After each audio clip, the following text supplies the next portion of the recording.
In 1981, Styx's Paradise Theater sold 3 million copies and crowned a $50 million empire. 2 years later, they were losing money on sold-out shows. Their bold gamble on a theatrical dream had backfired spectacularly. In 1977, Styx was just another Midwest rock band dreaming of stardom. But over the next 4 years, they did something unprecedented, released 4 consecutive multi-platinum albums. The numbers told the story of a band that understood both art and commerce. Their concerts revealed their growing power. While other bands struggled to fill clubs, Styx was selling out bigger venues with each tour. By 1980, their ticket prices averaged $10.50, modest by today's standards. But multiplied by thousands of seats per night, they were building serious momentum. A single show in South Yarmouth brought in $75,400 from 7,181 fans. Then came January, 1981.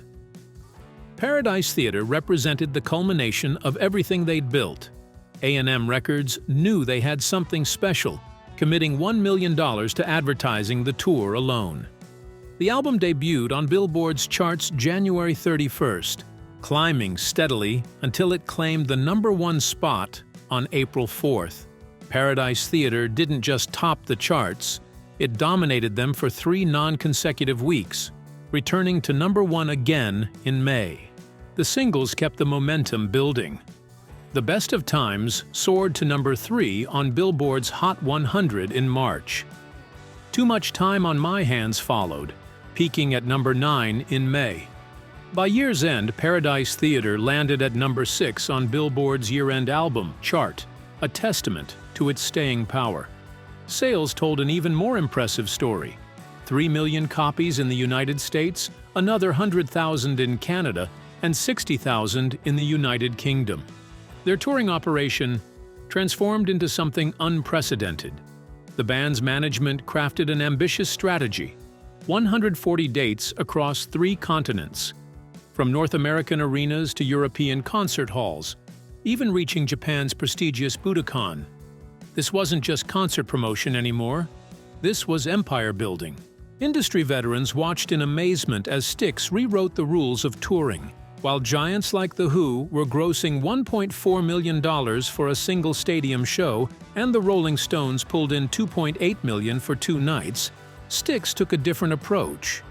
Instead of massive one-off stadium events, they built a sustainable touring machine that could deliver night after night. Their strategy set them apart from their contemporaries. Every show became a theatrical event. While other bands simply played their hits, Styx created experiences that justified higher ticket prices and drove merchandise sales. The band's business model revealed their growing sophistication. They weren't just selling records, they were building multiple revenue streams through touring, merchandise, and international markets. Paradise Theater became the crown jewel of their empire, a perfect blend of artistic ambition and commercial success. It was their 4th consecutive multi-platinum album, pushing their total sales for A&M Records past 20 million units. By the end of 1981, Styx had achieved something remarkable. They'd built a commercial empire that generated consistent revenue through multiple channels. Each tour became bigger than the last. Each album outsold its predecessor. They'd created a self-sustaining machine that showed no signs of slowing down. But success at this level demanded constant innovation. Paradise Theater had set a new standard for both artistry and commerce. As 1982 began, A&M Records expected another commercial triumph. Instead, they received an announcement that left executives stunned. Their most reliable hitmakers were abandoning their proven formula to pursue an unprecedented theatrical vision. The band that had mastered the business of rock and roll was about to risk everything on an artistic dream. Their next album wouldn't just be music. It would be a statement that would either revolutionize the industry or destroy their empire. While Paradise Theater was still selling thousands of copies every week, Styx made a decision that stunned their record label. Instead of building on their proven formula, They announced their next album would be something unprecedented, a full theatrical production complete with a short film, elaborate stage sets, and a story about a future where rock music was banned. Kilroy marked the most expensive and ambitious project Styx had ever attempted. The band believed they could revolutionize rock concerts by turning them into Broadway-style theatrical events. A&M Records watched nervously as their most profitable band poured money into a 10-minute film that would open every show, elaborate costumes, and complex stage productions that required extensive rehearsals. The financial gamble was massive. The financial reality was stark. Paradise Theater's arena shows cost $40,000 nightly to produce, generating over $100,000 in profit. Kilroy's theatrical production burned through $120,000 per show before selling a single ticket. Their road crew tripled from 30 to 90 people, while venue capacity shrank from 20,000 to 3,000 seats. The economics told a devastating story. Even sold-out smaller venues couldn't generate enough revenue to cover the massive production costs. The warning signs appeared early. The album debuted at number 10 on Billboard's charts, far below expectations for a band of their stature. Though it eventually climbed to number 3, this peak was a notable step down from Paradise Theater's dominance. By year's end, Kilroy Was Here would land at number 24 on Billboard's year-end album chart, while its predecessor had finished at number 6. Sales figures painted an even starker picture. While Paradise Theater moved 3 million copies in the U.S. alone, Kilroy Was Here barely reached platinum status with 1 million units. Even adding international sales, 100,000 in Canada and 46,000 in Yugoslavia, couldn't close the gap. The hit single Mr. Roboto reached number 3 on the charts, matching their earlier success with The Best of Times, but its robotic sound and theatrical concept divided their fan base. Then came the tour's financial reality. Even when they sold out 4 consecutive nights in Los Angeles, the shows lost money. The production costs were simply too high. Each performance required extensive setup time, elaborate sound and lighting systems, and a larger crew than their previous tours. While Paradise Theater's tour had been projected to earn $15 million, Kilroy Was Here was hemorrhaging money from the start. Industry veterans were baffled. Styx had abandoned their proven arena rock formula for an experimental theater production that cost more to stage than it could possibly earn. Their creative ambition had overridden basic business sense. The strain began showing in other ways. The band members, once unified in their pursuit of success, found themselves divided over the theatrical direction.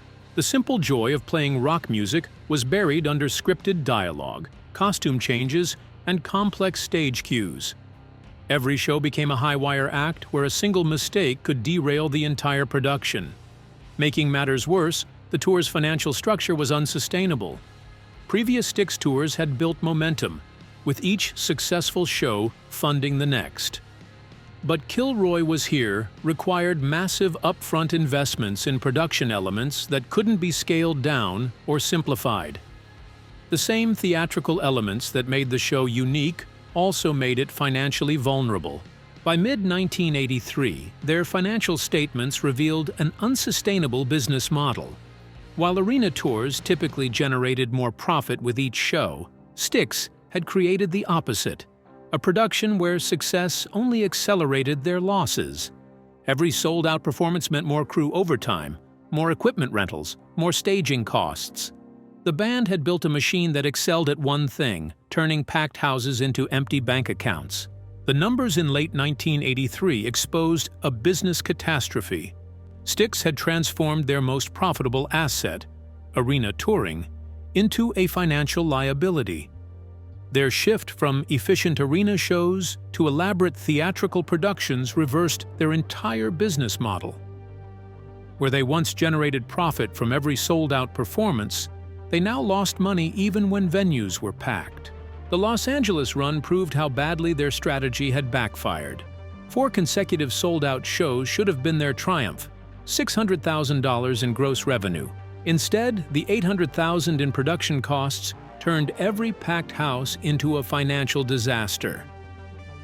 Where Paradise Theater's tour had averaged $60,000 profit per night, Kilroy was losing $50,000 even with sold-out crowds.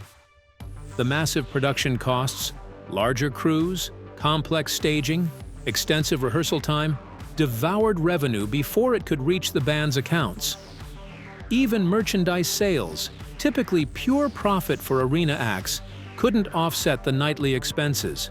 Their innovative approach had become a financial trap. Each new city meant rebuilding their elaborate stage show from scratch. Every production element that made the show unique also made it impossible to scale down or simplify. They'd created a touring machine that lost more money the more successful it became. Billboard told the story of their decline. Mr. Roboto entered the Hot 100 on February 12, 1983, taking 11 weeks to match the best of times at number 3. But where their previous hits had shown staying power, each new single dropped faster than the last. Don't Let It End peaked at number 6, while High Time stalled at 48, a precipitous fall for a band that had consistently placed singles in the top 10. Longtime fans were bewildered by the new sound, while new listeners drawn in by the theatrical elements weren't sticking around. The strain was showing on stage. The same theatrical elements that were supposed to revolutionize rock concerts were now suffocating the band's natural energy. Every performance felt more like a Broadway show than a rock concert. Band members had to remember choreography, hit their marks, deliver scripted lines. The spontaneous joy of live music was replaced by the pressure of theatrical perfection. Inside the organization, tensions reached a breaking point. The creative freedom that had produced 4 consecutive multi-platinum albums was gone, replaced by rigid theatrical requirements. The band that had sold 20 million records by following their instincts was now trapped in their most ambitious artistic prison. Then came the moment everyone had feared. After a performance at the Capitol Center in Landover, Maryland, guitarist Tommy Shaw had enough. The tour collapsed. Venues demanded refunds. Unused theatrical sets gathered dust. The empire Styx had built over 7 years of constant touring and recording crumbled in a matter of weeks. A&M Records watched helplessly as their most reliable hitmakers imploded. The label that had invested millions in building Styx into an arena rock powerhouse now faced an uncertain future. The same theatrical ambition that was supposed to secure their legacy had instead triggered their downfall. The final numbers were devastating. Paradise Theater had moved over 3 million copies and launched a profitable 140-date tour. Kilroy Was Here sold barely 1 million units, and its tour ended in financial ruin. The band that had once been projected to earn $15 million in ticket sales alone couldn't even keep the lights on. Record stores told the final chapter of this tragic experiment. The same retail chains that had once fought for more copies of Paradise Theater now struggled to sell their existing stock of Kilroy Was Here. The innovative theatrical concept that was meant to transcend rock and roll had instead alienated the very audience that had made Styx superstars. As 1983 drew to a close, the Styx empire lay in ruins. Tommy Shaw's departure after the Landover show didn't just end a tour, it marked the death of an era. The true cost of their theatrical gamble would only become clear in the aftermath. The final accounting went beyond dollars and cents. What Styx had really lost was something far more valuable than money. They'd sacrificed the delicate balance between art and commerce that had built their empire in the first place. The collapse of Kilroy Was Here did more than end a tour. It ended an era. When the final numbers came in, the true cost of Styx's theatrical gamble became clear. From 1977 to 1981, they'd achieved something remarkable: 4 consecutive multi-platinum albums, each one bigger than the last. Paradise Theater alone sold over 3 million copies. One bold artistic decision had erased that momentum. Industry veterans point to Styx's fall as a textbook case of creative ambition, destroying business fundamentals. They didn't just abandon their proven model.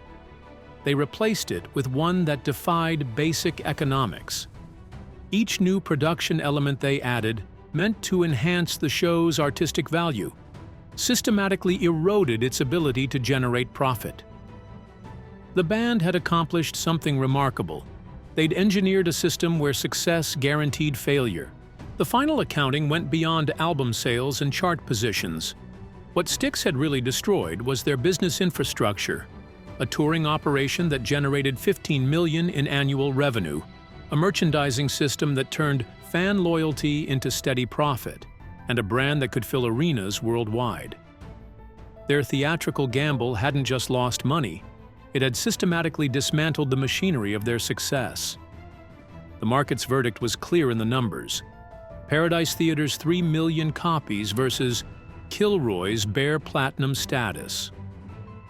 But the deeper damage lay in their destroyed touring operation. They'd transformed a lean, profitable arena act into a bloated theatrical production that couldn't break even. Each ambitious addition to the show had added another crack to their empire's foundation. The band would eventually reunite, but they never recaptured their commercial peak. The innovative spirit that drove Kilroy was here wasn't wrong. It was just ahead of its time.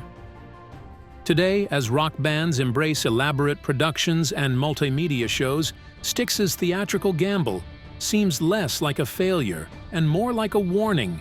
Timing matters as much as talent. Sometimes the biggest dreams come with the highest price tags. Styx didn't fail because they thought too big. They failed because they lost sight of what made them successful in the first place. In trying to revolutionize rock theater, they forgot the simple truth that had built their empire. At its heart, rock and roll isn't about elaborate productions or theatrical concepts. It's about the connection between a band and their audience. The story of Styx's lost empire stands as a testament to both the power of ambition and its potential cost. Their rise proved that innovative thinking could build an empire. Their fall showed how quickly that same innovation could tear it all down. In the end, Kilroy Was Here didn't just cost Styx their commercial success, it cost them their chance to end their reign on their own terms.